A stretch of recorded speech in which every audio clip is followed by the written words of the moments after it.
નમસ્કાર, હું પ્રવીણ. ગુજરાત વિધાનસભા ચૂંટણી પહેલા લોકસભાની 2024ની ચૂંટણી પહેલા આ વર્ષમાં મહત્વના રાજ્યોમાં વિધાનસભાની ચૂંટણી છે. તે પહેલા 2024 માટે તખતો પણ તૈયાર છે. વિપક્ષ એકજૂટ થવાની તૈયારીઓમાં છે, પરંતુ બે છેડા ભેગા કોણ કરશે અથવા તો આ પ્રયાસોમાં કેટલી સફળતા મળશે એ એક સવાલ છે.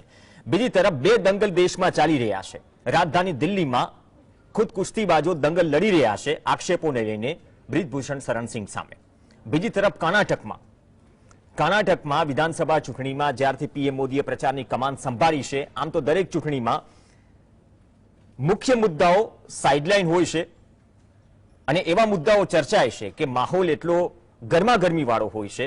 અને માહોલ એટલા માટે ગરમાગરમી વાળો હોય છે કેમ કે કોંગ્રેસે જ્યારે ચૂંટણી ઢંઢેરામાં બજરંગ દળ પર લગામ લગાવવાની વાત કરી તો વિરોધ શરૂ થઈ ગયો. ઘણી બધી ફિલ્મો છેલ્લા અમુક વર્ષોમાં એવા સમયે રિલીઝ થાય અથવા તો એ ફિલ્મનું થોડું રાજકીય કનેક્શન અથવા તો રાજકીય એંગલને લઈને પણ ઘણી બધી ચર્ચા થઈ. આ મુદ્દો એટલા માટે કેમ કે બલ્લારીમાં આજે પીએમ મોદીએ ધ કેરલ સ્ટોરી પર નિવેદન આપ્યું કે આતંકવાદ વિરુદ્ધની આ ફિલ્મ જેનો વિરોધ કોંગ્રેસ કરી રહી છે. મુદ્દો બજરંગ દળનો પણ છે, રિઝર્વેશનનો પણ કર્ણાટકમાં મુદ્દો છે. બીજી તરફ કોંગ્રેસ ડીકે શિવકુમાર સિદ્ધારમૈયાની આગેવાનીમાં જે રીતે પે સીએમ કેમ્પેન ચલાવ્યું હતું એ રીતે પે પીએમ કેમ્પેન ચલાવ્યું. 91 વખત વિપક્ષે ગાળો આપી, તે પણ પીએમ મોદીએ જાહેર સભામાં ઉલ્લેખ કર્યો. પણ તુષ્ટિકરણની રાજનીતિ કોણ કરી રહ્યું છે, કેટલી કરી રહ્યું છે, પણ આ તુષ્ટિકરણની રાજનીતિમાં મુખ્ય મુદ્દાઓનો દુકાર છે અને ભારતીય રાજનીતિમાં એ નવી વાત નથી. પણ આ ટ્રેન્ડ સેટ થઈ રહ્યો છે. શું પીએમ મોદી ટ્રેન્ડ સેટ કરી રહ્યા છે કર્ણાટકથી 2024 માટેનો, અથવા તો આ ટ્રેન્ડમાં દર વખતની જેમ મુદ્દા કોરાણે મુકાશે? આવકારશે જનતા કેટલો આ મુદ્દાને? બે ખાસ મહેમાન આપણી સાથે જોડાશે કર્ણાટકના રણમાં. શ્રવણ ગર્ગ આપણી સાથે જોડાશે, વરિષ્ઠ पत्रकार और राजकीय विश्लेषक, और दिनेश वोरा अपनी साथ जोड़ाશે विश्लेषक तरीके. दोनों का स्वागत है. गर्ग साहब, आपसे शुरुआत करते हैं. आज बल्लारी में द केरल स्टोरी यस, लेकिन ये स्टोरी, इस प्रकार की स्टोरी इलेक्शन के आसपास काफी गूंजती है. पास्ट में भी आई, कश्मीर फाइल्स के ऊपर काफी चर्चा हुई, लेकिन आज पीएम मोदी ने वो स्टेटमेंट किया. तो सीधी सादी बात यह है कि क्या 2024 से पहले कर्नाटक से तो संदेश जाएगा ही, बाकी विधानसभा चुनाव के लिए भी, लेकिन क्या यही मुद्दे रहेंगे? कुछ 15-20 दिन से हम देख रहे हैं, या फिर रिजर्वेशन का मुद्दा हो, बजरंग दल का मुद्दा हो, पीएफआई का मुद्दा हो, या फिर केरल का मुद्दा हो. देखिए प्रवीण भाई, ये कर्नाटक के चुनाव को प्रधानमंत्री जी ने और अमित शाह ने लोकसभा का चुनाव बना दिया है, और ऐसा लगता है कि ये लोकसभा के चुनाव का रिहर्सल हो रहा है. और इसमें भारतीय जनता पार्टी ने अपना पूरा का पूरा जितने संसाधन थे वो सारे के सारे झोंक दिए हैं. और अभी 4 दिन बचे हैं सिर्फ चुनाव प्रचार में, और जिसको कहते हैं ना कि सबसे निचले स्तर पर, ओछे में ओछा जिसको बोलते हैं, उस स्तर पर चुनाव का प्रचार जो है उसको भारतीय जनता पार्टी ले आई. अब आप देखिए कि शुरुआत कहां से की थी और कहां हो गई. शुरुआत अमित शाह ने की थी कि अगर कांग्रेस जीत गई तो दंगे हो जाएंगे. अब आप देख रहे हैं कि कर्नाटक में क्या हो रहा है. प्रधानमंत्री ने कहा कि चुनाव में वोट डालते समय बजरंग बली की जय बोली. स्मृति ईरानी बोलती हैं कि उन्होंने अमेठी में प्रियंका गांधी को नमाज पढ़ते हुए देखा,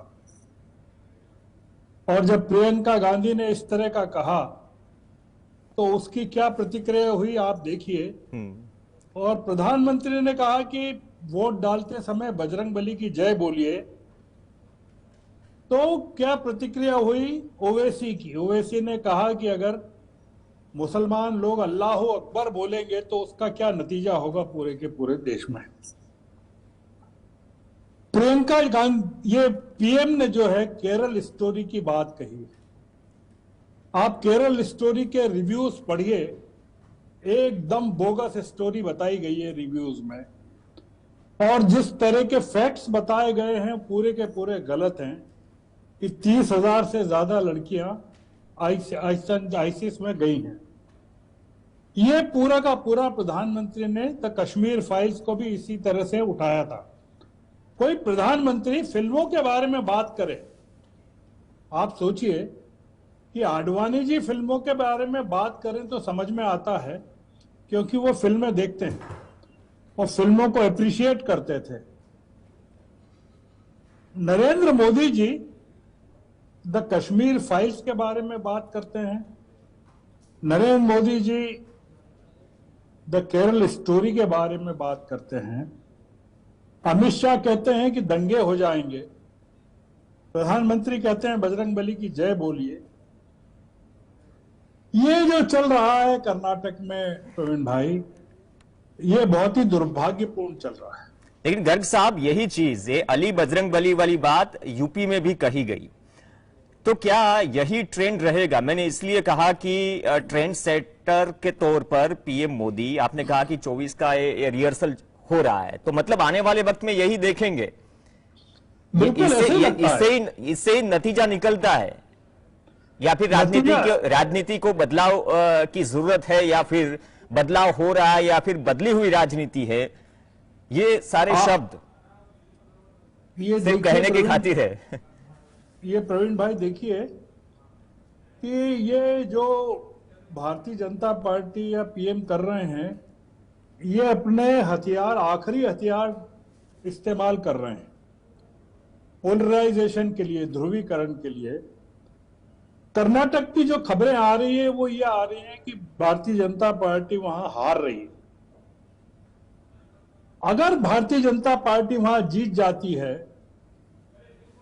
पिछली बार भी नहीं जीती थी, आपने अगर देखा हो कि पिछली बार क्या हुआ था, 224 में से 104 सीटें मिली थी, और फिर भी येदियुरप्पा ने सरकार बनाई, और येदियुरप्पा की सरकार विश्वास मत प्राप्त नहीं कर सकी और तुरंत इस्तीफा देना पड़ा। और फिर जो सरकार बनी जेडीएस और कांग्रेस की, वो कितने दिन चली, और फिर क्या किया बीजेपी ने? तो बीजेपी को तो कर्नाटक में पिछली बार भी बहुमत नहीं मिला था। इस बार भी जो पोल एनालिसिस आ रहे हैं, ओपिनियन पोल आ रहे हैं, उसमें तो बीजेपी को 60, 70, 80 सीटें मिल रही हैं बस। तो हालत खराब है। तो आप ये मान के चलिए कि अगर पीएम जो कर रहे हैं वो अगर सफल हो जाता है और केरल में भारतीय जनता पार्टी को जिता देते हैं, तो मानकर चलना चाहिए देश को कि लोकसभा के चुनाव और बाकी विधानसभा के चुनाव भी प्रधानमंत्री इसी तरह से लड़ेंगे। मेरा ऐसा मानना है। जी ओके, गर्ग साहब, आपने सही बात की, एक रिहर्सल वाली बात। 24 का जो चुनाव होगा उससे पहले रिहर्सल या सेमीफाइनल हम गिन ले, लेकिन इसके रिजल्ट पर भी काफी कुछ डिपेंड होगा। ओरा साहब, जिस तरह से गर्ग साहब ने बात की कि यही अगर चीज कामयाब रही, और एक शब्द का उपयोग किया कि आखिरी शस्त्र, तो ये आखिरी शस्त्र को ही मुख्य शस्त्र मान ले क्या?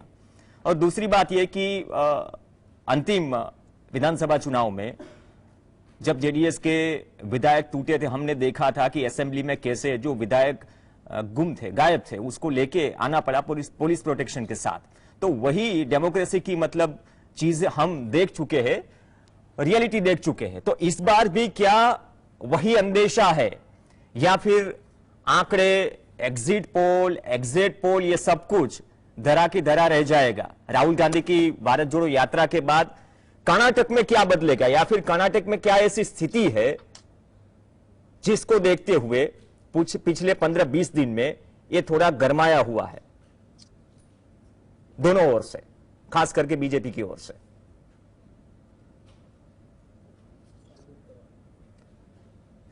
सर, अपनी ओर से अनम्यूट कीजिए ताकि हम आपको सुन सके। मेरी ओर से तो अनम्यूट ही है वैसे। तो ओके, क्लियर सर। अभी आवाज आ रही है क्या? Yes sir, loud and clear. Okay, तो मैं गर्ग साहब की बात से पूर्णतः सहमत हूं, और जो उन्होंने बातें कही हैं बिल्कुल बहुत महत्वपूर्ण बातें हैं। अगर हम कर्नाटक की ज्योग्राफी को देखें, मैं थोड़ा सा एक अलग इशू यहां पे ले लेता हूं कि कर्नाटक में क्या सिचुएशन इमर्ज हो सकती है। एक बात तो कर्नाटक में देखने की ये है कि वहां पर आप अब बजरंगबली लेके आइए या कोई और इशू लेके आइए, ये एक लास्ट मिनट एफर्ट है कि अपनी खोई हुई जमीन को वापस पाने का। अगर हम मोटा मोटा देखते हैं तो कर्नाटक को हम करीब करीब 6 भागों में बांट सकते हैं बहुत आराम से। हमें यह देखना होगा कि भारतीय जनता पार्टी का जो स्प्रेड है वहां पर अगर आप नोट करेंगे तो पूरे कर्नाटक के अंदर नहीं है। अधिकतर उनकी सीटें महाराष्ट्र के साथ लगा हुआ जो बॉम्बे कर्नाटक है जहां 50 सीटें हैं, या कोस्टल कर्नाटक है जिसमें नॉर्थ कैनरा, साउथ कैनरा और उडुपी डिस्ट्रिक्ट आते हैं। ये मैंगलोर वाला एरिया है जहां पर भारतीय जनता पार्टी को अक्सर 19 में से 16-17 सीटें मिलती हैं। और सेंट्रल कर्नाटक जिसमें कि आपके शिमोगा, दावनगिरी और चित्रदुर्गा है, ये इनके स्ट्रॉन्ग प्लेसेस हैं। इसके अलावा उनका और कोई भी स्ट्रॉन्ग प्लेस नहीं है। इसका मतलब है कि टोटल मिला के उनके पास सिर्फ 3 एरिया ऐसे हैं जो बॉम्बे कर्नाटक, कोस्टल कर्नाटक और सेंट्रल कर्नाटक जो इनके होल्ड हैं। सेंट्रल कर्नाटक और बॉम्बे कर्नाटक के अंदर भी लिंगायत की प्रमुखता से भूमिका रहती है, लेकिन साउथ कर्नाटक जितना भी है जिसमें कि आप ओल्ड मैसूर इलाका आता है, वहां पे सारा का सारा हासन मांड्या का इलाका है और वहां पर जेडीएस यानी कि और कांग्रेस दोनों का इक्वल प्रभुत्व आता है और वहां पर सीटें भी करीब करीब 55 हैं। दूसरी बात, बेंगलोर का जो मेट्रोपॉलिटन रीजन है जिसमें कि रामनगरम भी आता है, उसकी 32 सीटें, उसमें सिर्फ 11 सीटें पिछली बार थी, जबकि 2 अन्य सीटें इसमें आती हैं चकबल्लापुर और कोलार में, वहां भी भारतीय जनता पार्टी का 0 है। तो 6 रीजन में 2 रीजन तो बिल्कुल ही ब्लैंक आउट हो जाते हैं जहां पर उनको कुछ नहीं मिलता है। अब सवाल यह पैदा होता है कि जो लिंगायत के जो रीजन हैं यहां पर, जिसको कि आप सेंट्रल कर्नाटक, बॉम्बे कर्नाटक और कोस्टल कर्नाटक आप कह सकते हो, वहां पर भी बीजेपी का बड़ा इरोजन देखने को मिल रहा है। सरकार ये कोशिश कर रही है, यानी कि बीजेपी ये कोशिश कर रही है वहां पे जो एग्जिस्टिंग सरकार है कि कैसे भी करके जो हमारी ये होल्ड है उसको रिटेन किया जाए। लेकिन बॉम्बे कर्नाटक में जहां उनकी बड़ी सीटें थी वहां पर बड़ा लॉस सामने आ रहा है। यहीं पर मैं आपको बताऊं कि धारवाड़, गडाग, हावेरी और विजयनगर में ये वो इलाके हैं जहां पे अप्रोक्सीमेटली 23-24 सीटें हैं जिसके ऊपर जगदीश शेट्टार का बड़ा प्रभाव है और वो बड़ी संख्या में लिंगायत वोटों को खींच कर लेके जाएंगे। इसके अलावा जो नॉर्थ के अंदर जो स्टेम नॉर्थ कर्नाटक आ जाए जिसको बॉम्बे कर्नाटक कहते हैं, वहां पे बुरा हाल है। बेलगावी में जहां उनके पास 18 में से 10 सीटें थी, बागलकोट में 7 में से 5 थी, धारवाड़ में 7 में से 5 थी, वहां उनको बड़े लॉसेस हैं।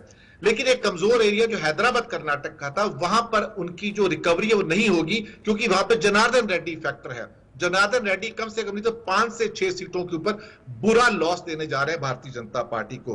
तो अब समस्या ये आ गई है कि कर्नाटक में बीजेपी की अपनी लीडरशिप कुछ है नहीं, ईश्वरप्पा को टिकट नहीं दिया, येडुरप्पा को साइडलाइन कर दिया, वो नाराजगी अलग से है, उसके लिए या जो लिंगायत है वो अलग से नाराज है।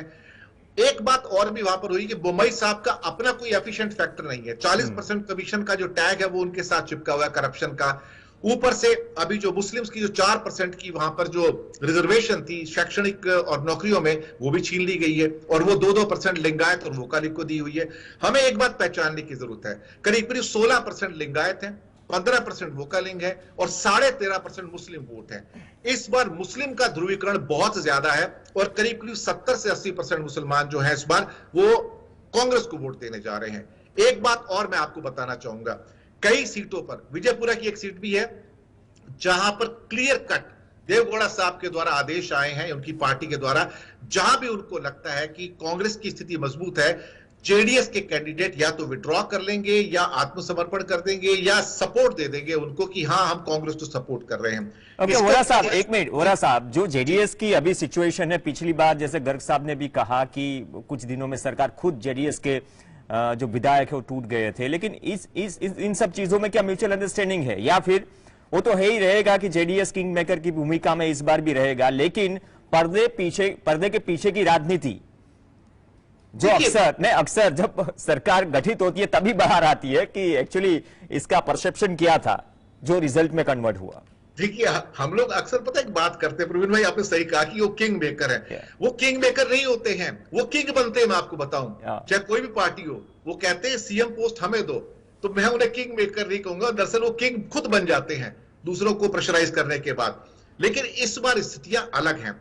वो जो शिवसेना के साथ भारतीय जनता पार्टी ने किया, जेडीयू के साथ किया या बाकी कई अकाली के साथ किया, जेडीएस को अब ये डर पैदा हो गया कि अगर हमने थोड़ी सी भी जमीन इनको दे दी बीजेपी को तो ये हमें अजगर की तरह निकल जाएंगे। अब ये जो रेपरकशंस है ये इनको इस बात के लिए संकेत कर रहे हैं कि आप बीजेपी के ऊपर भरोसा मत कीजिए, क्योंकि ये कभी भी तुमको धोखा देके दूध में से मक्खी की तरह निकाल सकते हैं।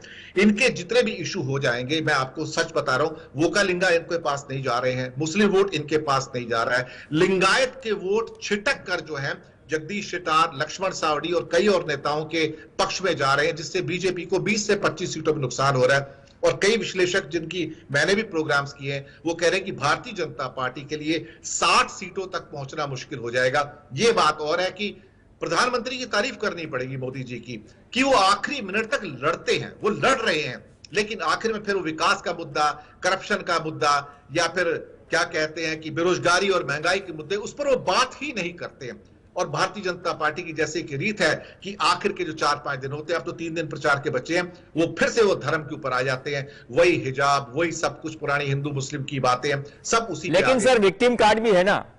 कांग्रेस जानती है कि भी गुजरात में भी पास्ट में 2017 के विधानसभा चुनाव में भी कैसे मणिशंकर अय्यर ने स्टेटमेंट किया था, या जो तोड़ मड़ोड़ के मतलब जो दिखाया गया या फिर जो कुछ भी हो, लेकिन उससे फर्क पड़ा। तब गर्ग साहब ये जो रैपिड राउंड वाली बात है, अभी ही एक सभा में बोला कि 91 बार मुझे विपक्ष ने गाली दी, तो ये विक्टिम कार्ड भी रैपिड में आ गया। जो रैपिड राउंड की बात कर रहे हैं, पिछले मतलब अंत समय तक पीएम मोदी ने जब चार्ज संभाला है तो उससे कुछ क्या बदलेगा? क्योंकि कहीं सारी चीजें हैं जो विपक्ष भी जो गलतियां पहले की है वो रिपीट कर रही है।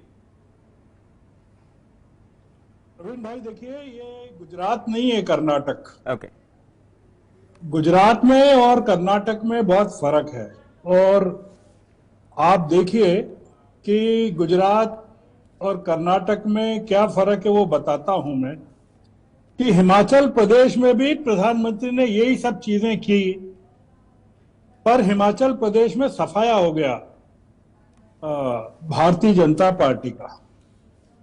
कर्नाटक में जो प्रधानमंत्री कर रहे हैं, उन्होंने जो कहा उसके बाद के जो ओपिनियन पोल हैं प्रवीण भाई, उसमें भी भारतीय जनता पार्टी को 70, 60, 80 से ज्यादा सीटें नहीं मिल रही हैं। देखिए इसमें दिक्कत क्या है, आपको ये समझना चाहिए, आपके दर्शकों को भी, आपके बहुत सारे दर्शक हैं, वो ये क्या समझना है क्यों प्रधानमंत्री इतनी मेहनत कर रहे हैं कर्नाटक में एक राज्य को बचाने के लिए। प्रधानमंत्री का जो चमत्कार है, तिलिस्म है, वो दांव पे लगा हुआ है। और अगर कर्नाटक में प्रधानमंत्री सफल नहीं होते हैं, सफलता की 2 चीजें हैं प्रवीण भाई जी। एक तो पहली चीज ये कि पिछली बार की 104 सीटें उससे ज्यादा मिलती हैं कि 104 से कम मिलती है। पहला तो पॉइंट ये है, अगर 104 से कम मिलती है जैसा कह रहे हैं 70-80 मिलेगी, तो आप सोचिए कि प्रधानमंत्री की पूरे देश में और आपके गुजरात में क्या इमेज बनने वाली है और इंटरनेशनली क्या इमेज बनेगी, और लोकसभा चुनाव के लिए उनको क्या करना पड़ेगा। तो इसलिए प्रधानमंत्री के लिए इस समय दांव पर अपनी इमेज को स्थापित करना है और सारे काम छोड़कर प्रधानमंत्री इस समय वहां लगे हुए हैं। इतनी जबरदस्त एंटी इनकम्बेंसी है कर्नाटक में। आप देखिए कि 40% कमीशन का जो मामला है, आज जो डेक्कन हेराल्ड में पूरे पेज का विज्ञापन छपा है, आप जरा उसको देखिए कि जो आपके दर्शक हैं वो डेक्कन हेराल्ड का पहला पेज देखें कि उसमें कमीशन को लेकर, भ्रष्टाचार को लेकर क्या छपा है। तो दिक्कत क्या है कि ये प्रधानमंत्री ने अपने आप को दांव पर लगा रखा है। और एक चीज और है जो आपके दर्शकों को भी समझना चाहिए कि हिमाचल में और पंजाब में भी एक जो ट्रेंड है, हिंदी भाषी राज्यों में भी है, सभी राज्यों में, कि एक जो सरकार रहती है सत्ता में वो दूसरी बार चुनकर नहीं आती है। कांग्रेस कर्नाटक का इतिहास है कि पिछले 40 सालों से कोई सरकार रिपीट नहीं हुई है वहां पर। हिमाचल में भी यही था, और जो प्रधानमंत्री थे वो हिमाचल के रिकॉर्ड को उलटना चाहते थे पर उलट नहीं पाए। वहां भी जो अमित शाह जी हैं वो इतने ही ऐसे ही कहते थे कि हम बहुमती की सरकार लाने वाले हैं, और वहां नहीं आई। आप देखिए अभी शिमला के जो चुनाव हुए लोकल बॉडी के, आप उसके रिजल्ट देखिए कि कांग्रेस ने पूरी तरह से बीजेपी का शिमला में सफाया कर दिया लोकल बॉडी के चुनाव का। तो अभी जो हवा चल रही है प्रवीण भाई, कर्नाटक हो कि पूरा देश हो, ये जो कर रहे हैं प्रधानमंत्री, ये इसका असर बिल्कुल पड़ेगा कि नहीं पड़ेगा ये तो बहुत बड़ी बात है। पर इस समय वहां एंटी इनकम्बेंसी कर्नाटक में इतनी जबरदस्त है कि उसमें प्रधानमंत्री का जादू चलेगा, इसमें मुझे बहुत बड़ा शक है। ओके, वो समय की थोड़ी पाबंदी है, लेकिन एक अच्छे मुद्दे के साथ आपने इस चीज को आगे बढ़ाया। वोरा साहब, 2 से 2.5 मिनट है, जो सर ने कहा कि एंटी इनकम्बेंसी ज्यादा है, तो इसके ऊपर क्या रैपिड राउंड या फिर पोलराइजेशन की राजनीति क्या हावी रहेगी, या फिर जो स्कोर है उसको रिटेन करने की कोशिश 24 से पहले? मुझे नहीं लगता कि जो विश्लेषक मेरे पास भी आए हैं, मैंने भी बहुत बात की है कर्नाटक का, मैंने भी चक्कर काटा है, मुझे नहीं लगता कि भारतीय जनता पार्टी 100 के आंकड़े को टच कर पाएगी। और जो गर्ग साहब ने कहा कि मैं पूर्णतः सहमत हूं उस बात से। दूसरी बात है, यहां पर एक नई चीज आप देखने को मिलेगी, जो 2.5 करोड़ की आबादी वाला बैंगलोर का जो मेट्रोपॉलिटन रीजन, इसमें रूरल भी है, अर्बन भी है, और 1-2 डिस्ट्रिक्ट साथ के भी, इसमें रामनगर भी है, आपको यहां पर एक नया ट्रेंड देखने को मिलेगा। यह भारत का एकमात्र ऐसा शहर है जहां पर आईटी प्रोफेशनल्स की, जिसमें डिप्लोमा होल्डर और जो सर्टिफिकेट या इंजीनियरिंग होल्डर्स जो है ऑलमोस्ट 1 मिलियन के आसपास हैं। और ये पूरी की पूरी कॉस्मोपॉलिटन कल्चर है। यहाँ पे देश के सभी राज्यों से लोग यहाँ पर आए हैं, ये लोग वोट डालेंगे। पहली बार एक ट्रेंड देखने को मिलेगा कि जहां पर 32 में से सिर्फ 11 सीटें थी अभी बीजेपी के पास, क्या वो 11 सीटें रिटेन कर पाएंगे? और भारत का सबसे पढ़ा लिखा समृद्ध वर्ग, जिनकी पर कैपिटा इनकम ऑलमोस्ट 6 और 8 लाख रुपए के बीच में है, वो क्या सोचते हैं? अगर वो इस समय बीजेपी के खिलाफ वोट करते हैं तो आप यकीन मानिए कि जो गर्ग साहब ने कहा है कि ये एक ऐसा एक स्टैंप होगा जिसका असर आपको आने वाले जो विधानसभा चुनाव है 5 उसमें मिलेगा, और 2024 के जो चुनाव होंगे उसके अंदर भी मिलेगा। दूसरा, कई बार ऐसा होता है भ्रष्टाचार, 50% से ज्यादा लोग कर्नाटक में इस बात को मानते हैं कि बीजेपी की जो गवर्नमेंट है इतिहास की सबसे ज्यादा भ्रष्ट सरकार है। तीसरी बात, हर जगह डबल इंजन की बात करते हैं और ये कहते हैं कि आपको मोदी जी का आशीर्वाद चाहिए तो आपको बीजेपी को लाना पड़ेगा। दरअसल कई बार ये उन सरकारों के, भारत के उस फेडरल स्ट्रक्चर का अपमान करते हैं कह के कि डबल इंजन, जहां पर सिंगल इंजन की सरकार है। तो जो वहां के वासी हैं, जो भारत के नागरिक हैं, जो उनके बीजेपी के खिलाफ वोट देते हैं, तो फेडरल सिस्टम का अपमान जब होता है तो ये मुझे बुरा लगता है, और व्यक्तिगत रूप से भी और वैसे भी। दूसरी बात, कर्नाटक एक फंडिंग स्टेट है, भूलिएगा मत। महाराष्ट्र और गुजरात के साथ में फंडिंग स्टेट है। अगर इनके हाथ से एक फंडिंग स्टेट निकल जाता है जहां पर भारत का नंबर 2 का जीएसटी कलेक्ट होता है महाराष्ट्र के बाद, महाराष्ट्र 22 से 24 हजार करोड़ हर महीने जीएसटी कलेक्ट करता है और कर्नाटक 11,000 करोड़ का जीएसटी हर महीने कलेक्ट करता है। भारत का कोई राज्य 10,000 करोड़ से ऊपर का जीएसटी कलेक्ट नहीं करता। तो कर्नाटक सबसे समृद्ध है, सबसे अमीर है, सबसे ज्यादा पढ़ा लिखा है, लिटरेसी रेट बहुत ज्यादा है, और इंडिया के सभी राज्यों में सबसे ज्यादा पर कैपिटा इनकम कर्नाटक की है। ये कर्नाटक का लिटमस टेस्ट नहीं, ये भारत का लिटमस टेस्ट है, मैं आपको बताऊं। ओके, बहुत बढ़िया बात कही। और शायद यहां से ही एक मैसेज जाएगा या विपक्ष के लिए या सत्ता पक्ष के लिए कि जो मुद्दे अभी गूंज रहे, वो मुद्दे कितने असरदार थे या धारदार थे, या फिर इस मुद्दे को कैसे वेलकम किया या फिर स्वीकारा या नहीं देश की जनता ने, कर्नाटक की जनता ने खास करके। धन्यवाद गर्ग साहब, वोरा साहब, चर्चा में जुड़ने के लिए। तो आज સાથે જ લક્ષ્યભેદમાં હાલ બસ આટલું જ।